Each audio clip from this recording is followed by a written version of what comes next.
Buenas noches, mi nombre es Silvia Lucía Flores Rocha. Vamos a hablar de los indicadores antropométricos. Y la antropometría tiene como objetivo la medición de las variaciones en las dimensiones físicas y en la composición del cuerpo humano en las diferentes edades y en distintos grados de nutrición. Bueno, no solamente es saber las dimensiones físicas, sino también conocer la composición corporal a través de ellas. Además de que son un indicador representativo para la intervención nutricia, son un método para evaluar la composición corporal en conjunto con los otros indicadores que ya estudiamos. Estas mediciones nos proporcionan herramientas para identificar los riesgos de salud, tanto los cardiometabólicos y el síndrome metabólico como la desnutrición. Además, son apoyo para establecer decisiones clínicas para la elaboración de las terapias nutricias, la elaboración de diagnósticos y la prevención de riesgos. Y aparte de estas ventajas, son de bajo costo, son sencillos y fáciles de utilizar. La paciente es una paciente femenina de 16 años de edad. Este indicador es el peso. El paciente, para tomar el peso, bueno, debe de ser tomado con la menor cantidad de ropa posible, descalzo, las manos en los costados, palmas y dedos rectos hacia abajo, mirando hacia el frente. El peso distribuido en ambos pies, no cargados en uno solo. El peso es de 45.6 kilogramos. La talla es la distancia vertical desde el punto de apoyo horizontal hasta la parte superior más prominente de la cabeza. Se toma con un estadímetro. Como no contamos con ese recurso, utilizamos una cinta métrica y una escuadra, y debe de tomarse con la cabeza, hombros, caderas y talones juntos pegados a la pared. La cabeza firme, la mirada al frente, no debe agachar la cabeza y debe estar mirando a un punto fijo y nunca debe de ponerse de puntitas. La talla es de 1.61 metros. La envergadura es la medida que se usa para saber la talla cuando un paciente no se puede poner de pie, y es la distancia entre las puntas de los dedos medios de las manos. Bueno, la posición es erecta con los brazos en ambos lados y los brazos en posición horizontal extendidos de lado a lado. Ella mide 1.62 metros de envergadura. La circunferencia de brazo, bueno, primero se toma la largura del brazo para determinar el punto medio, y luego se marca, o sea, se divide esa distancia en dos y se marca, y luego en esa medida se rodea con la cinta métrica, y esa es la circunferencia del brazo que se toma en centímetros. Se toma con el brazo relajado a un lado del cuerpo. La circunferencia de ella son 22 centímetros. La circunferencia de muñeca es otro indicador que es útil para saber la complexión del paciente. Es en posición del brazo extendido hacia adelante y se rodea la muñeca con la cinta. Ella mide 14.5 centímetros. La anchura de codo es en posición recta la persona con el brazo a un lado y el otro extendido al frente y flexionado en forma perpendicular al cuerpo, formando un ángulo de 90 grados, y se coloca el calibrador en el codo sin hacer presión. Como no contamos con ese recurso, tomamos una medida aproximada con una regla, es de 6.6 centímetros. La circunferencia de cintura es una medida que resulta de rodear la cintura en el punto medio del reborde costal y la cresta ilíaca. El paciente debe estar en posición erecta con los brazos a los lados, palmas y dedos de las manos rectos y extendidos, mirada al frente, no debe de agacharse, y la cinta no debe de estar muy apretada ni muy suelta. Su medida son 62.5 centímetros. La circunferencia de cadera. Esta medida resulta de rodear la cadera y se toma unos 5 centímetros debajo de la cintura. Igual posición recta, los brazos a los lados, mirando al frente, el peso distribuido equitativamente sin agacharse. La cinta igual no debe de estar muy apretada ni tampoco suelta. Su circunferencia de cadera es 85 centímetros. La medición de talón-rodilla se usa cuando el paciente se encuentra en cama y es otro método para conocer la talla sin que el paciente se ponga de pie. Estas son las fórmulas. Y bueno, se utiliza un calibrador. Como no tenemos ese recurso, tomamos una medida aproximada, nada más simulando. En las fotografías podemos observar en paciente sentado y en paciente acostado. En paciente acostado es con la planta del pie aplanada en la cama, formamos un ángulo de 90 grados con la rodilla y luego elevamos el talón y ahí metemos la hoja del calibrador. La medida aproximada son 51 centímetros. La circunferencia de pantorrilla, esta se considera que constituye la medida más sensible de la masa muscular de las personas adultas. Es muy utilizada para proveer la estimación del músculo y el tejido adiposo de esta área. y se toma en la altura máxima de la pantorrilla.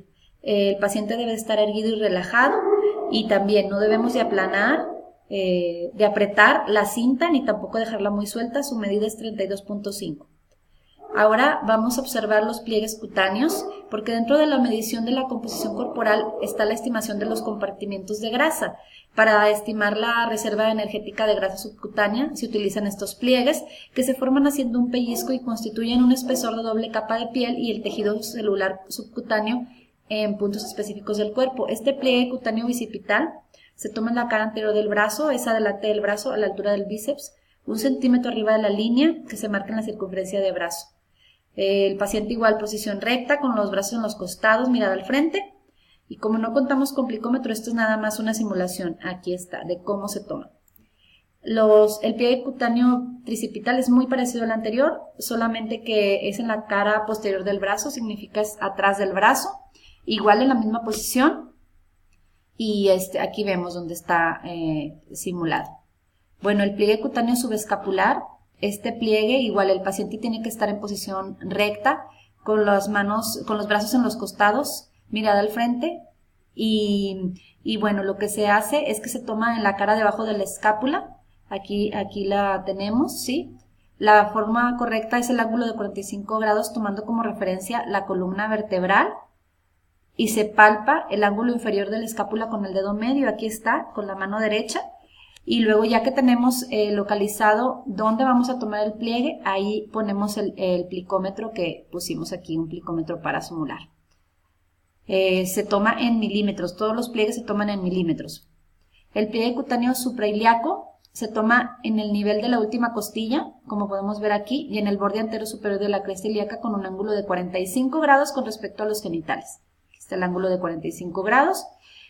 Ponemos aquí los dedos en la última costilla y ahí es donde vamos a tomar el pliegue. Una vez que identificamos el pliegue, con la mano derecha, si somos diestros, tomamos el plicómetro y aquí lo tomamos. Ahora calculamos el índice de masa corporal de esta paciente.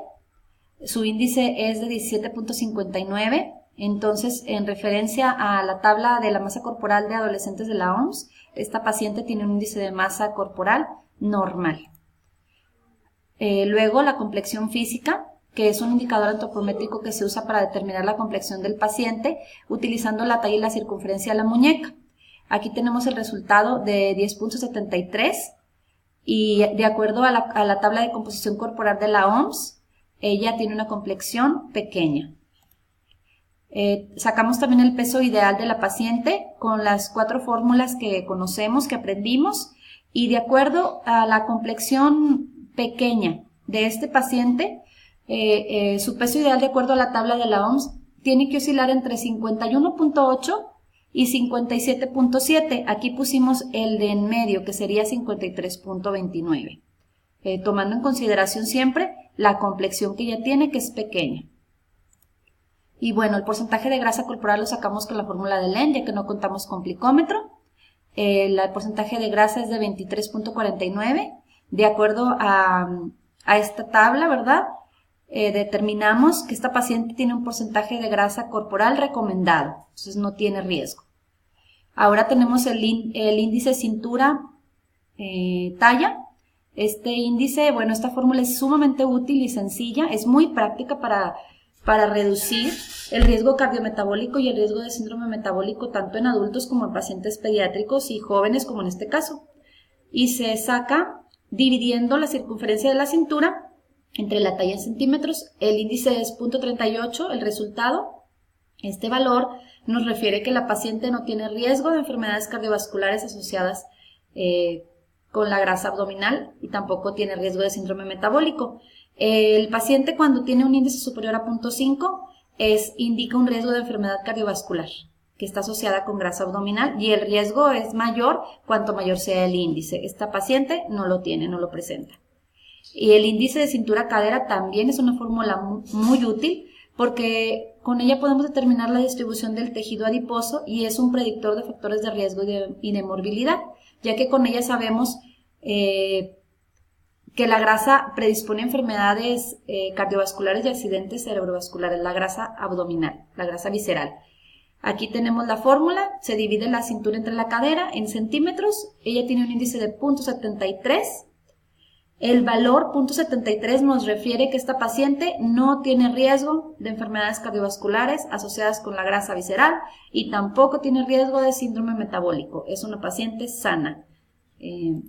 Bueno, pues casi concluyendo con nuestra participación, podemos decir que las mediciones antropométricas son herramientas muy útiles porque pueden usarse en individuos sanos y en individuos enfermos. También en pacientes pediátricos, jóvenes, adultos y adultos mayores y en distintas razas. Pero es muy importante destacar que como nutriólogos debemos dominar, no solamente conocer, debemos dominar las técnicas adecuadas de cómo tomar las medidas antropométricas, porque deben de ser obtenidas meticulosamente.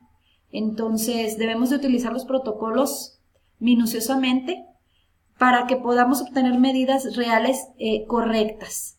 Debemos de no solamente conocer la teoría, sino también la práctica, ya que estas son determinantes para conocer el estado de nutrición del paciente.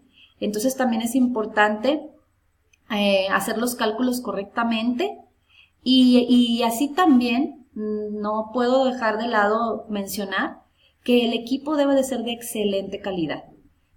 Por ejemplo, la cinta métrica no debe tener elasticidad alguna. Los plicómetros pues son más recomendados los que no son de plástico. Entonces, poco a poco, nosotros que somos nutriólogos en formación debemos de ir adquiriendo nuestros recursos y que sean de excelente calidad. ¿Para qué? Para que las mediciones sean correctas. ¿Por qué? Porque con ellas vamos a determinar la masa corporal expresada por el peso, las dimensiones lineales como la estatura, la composición corporal y las reservas de tejido adiposo y muscular, que son estimadas pues en los principales tejidos blandos, la grasa magra, la masa grasa. Entonces, es indudable que las magnitudes físicas del cuerpo están determinadas por varios factores, pero uno de ellos es la nutrición. Entonces, es muy importante tener estos datos para poder diagnosticar, hacer una evaluación adecuada. Los instrumentos de medición a veces no son tan costosos, pero como lo refiero, deben de ser de excelente calidad para que las mediciones no sean falsas y aunado a ello, nosotros aplicar la técnica correcta. Podemos concluir que, bueno, el uso de indicadores antropométricos es un método relativamente sencillo, es económico, es rápido y es muy útil. Y aparte, pues es de mínima invasión. El paciente, bueno, le explicamos y los pacientes regularmente van a cooperar porque en ningún caso de tomar estas mediciones vamos a mortificarlos o van a tener dolor. Claro que sabemos que los demás indicadores son muy importantes y tienen que hacérseles los indicadores bioquímicos, inmunológicos, los clínicos y bueno, los dietéticos que también son parte de lo que nosotros vamos a hacer, pero estos indicadores antropométricos que son los que nosotros estamos aprendiendo ahorita, que ya aprendimos, son de mínima invasión. Entonces, concluimos, ¿verdad? Esta participación y bueno, buenas noches.